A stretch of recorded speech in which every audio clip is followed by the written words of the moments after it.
Il y a des gens qui se font trop remarquer à l'excès. Ils parlent d'eux et moi, et moi, et moi, et moi. C'est pas bien, il faut revenir sur terre.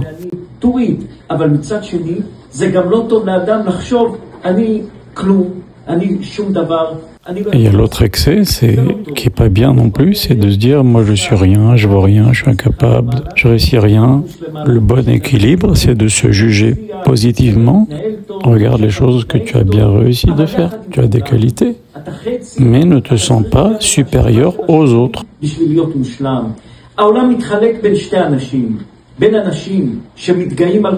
Si on voit, le monde est divisé en deux. Dans ces deux excès-là, il y a des gens qui se prennent pour des superstars et que c'est eux qui comptent le plus et qui sont les plus importants et ceux qui doivent être regardés, qu'on écoute. Ils cherchent en permanence à se faire remarquer. Il y a une autre partie du monde, des gens qui abandonnent, qui baissent les bras, qui partent perdants. Il faut tomber dans aucun de ces deux excès. Voir ce que l'on fait de bien. Mais chacun aussi autour de soi a son kavod et ses qualités. Tu n'es pas le seul. Et chacun a une particularité et une qualité dans laquelle il est brillant.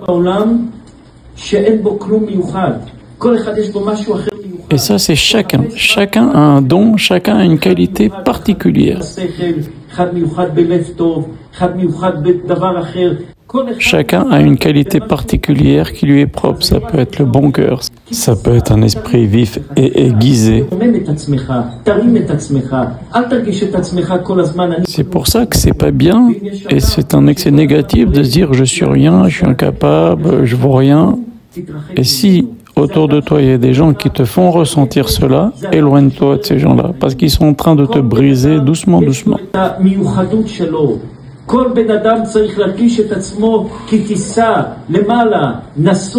Parce que c'est faux, chacun a des qualités. On ne doit pas se rabaisser, on doit se remonter, se juger très positivement, sans tomber dans l'orgueil. Il faut trouver le bon équilibre.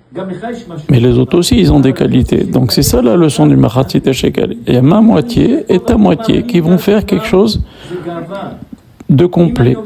Il y a mes qualités et tes qualités qui font une bonne communauté, une bonne société.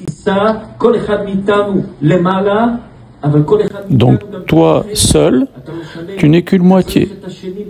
Tu as besoin des autres. Tu ne peux pas vivre seul. Tu ne peux pas être parfait et seul. On a besoin des autres. Et ça, c'est un des très grands principes qu'il faut apprendre de notre paracha Ki Tisa. Voir nos qualités, connaître nos qualités, mais savoir qu'on n'est qu'une moitié, pour pas que rentre en nous de l'orgueil, chas v'shalom.